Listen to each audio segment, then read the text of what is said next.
ఆధునిక మానవుడికి అన్నీ ఉండి కూడా అశాంతితో అలమటిస్తున్నాం. అశాంతితో అలమటించే ఆధునిక మానవుడికి ఇటువంటి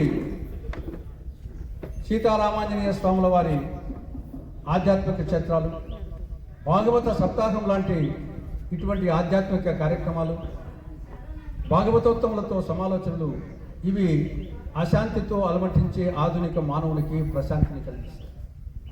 అటువంటి ప్రశాంతిని కలిగించే మహత్తర కార్యక్రమమే ఈనాడు పక్కన్నగారిపల్లిలో జరుగుతున్నటువంటి భాగవత సప్తాహం కార్యక్రమం.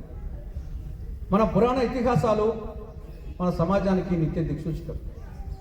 రామాయణం ఒక ఆదర్శ గ్రంథం, ఒక ఆదర్శ కావ్యం. మహాభారతం ఒక ధర్మశాస్త్రం, ఒక నీతి శాస్త్రం. మహాభాగవతం ఒక మోక్ష శాస్త్రం.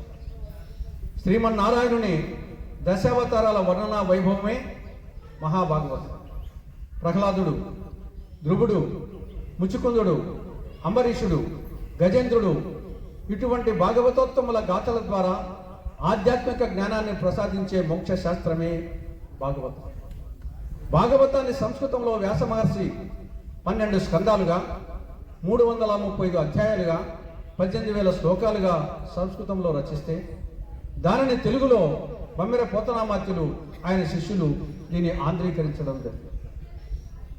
భాగవతాన్ని వారం రోజుల పాటు భక్తితో చదివినా విన్నా మోక్షప్రాప్తి కలుగుతుందని ప్రతి కలియుగ ఆరంభములో గంగానది తీరములో శుక మహర్షి అధ్యక్షతన పరీక్షిత్తు మహారాజు మొదటి భావ సప్తాహాన్ని నిర్వహించడం, ఆ పుణ్య ప్రభావంతో పరీక్షిత్తు మహారాజుకు మోక్షప్రాప్తి కలిగిందని ప్రతీతి.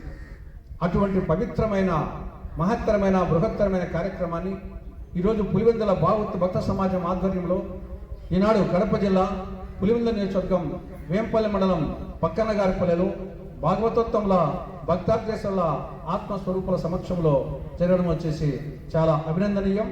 ఖచ్చితంగా ఈ యొక్క పవిత్రమైనటువంటి ఈ ప్రదేశం యొక్క పరిమళాలు చుట్టుపక్కల ప్రాంతాలకు కూడా ప్రసరించాలని ఆ పరమేశ్వరుని ప్రార్థిస్తూ సెలవు తీసుకుంటున్నాను.